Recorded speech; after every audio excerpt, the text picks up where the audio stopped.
باهي، السلام عليكم ورحمة الله.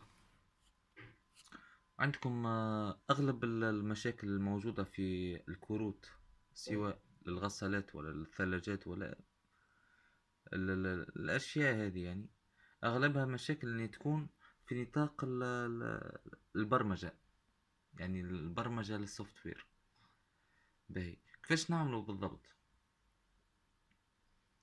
لازم يكون مثلا نقولوا نحنا لما تلقى، يعني نقولوا نحنا القطايع الكلها يعني في نطاق الكارتة تكون يعني مضبوطة، يعني ما فيها ولا مشكل. قصت انت ترانزستورات، قصت يعني شيكت على كل شيء تلاقيه انت، يعني كل شيء يعني مضبوط به. عندنا هذايا اللي هو المعالج. المعالج هذايا يعني يتكون من عدة أرجل، اللي هو المتحكم التام للكارت. طيب، شنو فيه المعالج هذا؟ هو فيه يعني برنامج، يعني البرنامج هذا هو اللي يسير يعني يسير البرامج متاع الغسالة. طيب، ان شاء الله باش نحطوا لكم يعني في وسط البلوك سبوت البرامج وطريقة البرمجة، يعني شوية شوية كل مرة نعملوا فيديو نشرحوا فيه يعني الطرق والأساسيات البرمجة وطريقة يعني البرمجة، وكل نوعية برمجة لكل نوعية كارت، طبعا على تعدد الأنواع وتعدد الماركات، يعني تعدد الشركات، وكل نوعية عندها يعني طاقة خاصة أو عروض خاصة من البرامج المتاحة. طيب، ممكن تتركوا يعني الأسئلة متاعكم على البرنامج، على البلوك سبوت.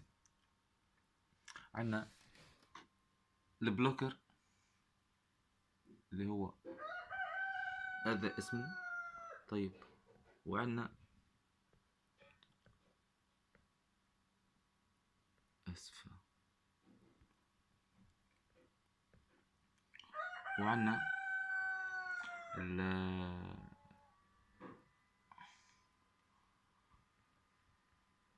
layer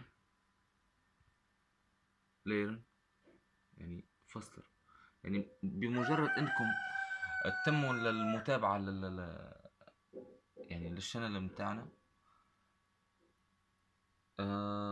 تقدروا تعرفوا يعني كثير من المعلومات، وشوفوا الروابط، خاصة الروابط المتاحة التي تجدونها تحت الفيديو في كل مرة.